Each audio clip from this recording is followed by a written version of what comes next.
Have you ever felt the ground wiggle under your feet, like the earth just hiccup?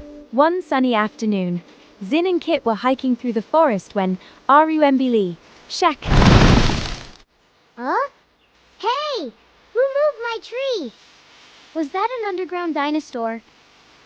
Was it? Excuse me, no dinosaurs, just pressure. Did the rock talk? You've been holding stress for millions of years. I deserve a voice. These are tectonic plates, giant pieces of earth crust. They're moving? Very slowly, about as fast as your fingernails grow. But sometimes the plates get stuck. They push and push. Pressure builds up. Like when you try to slide a heavy couch? Exactly.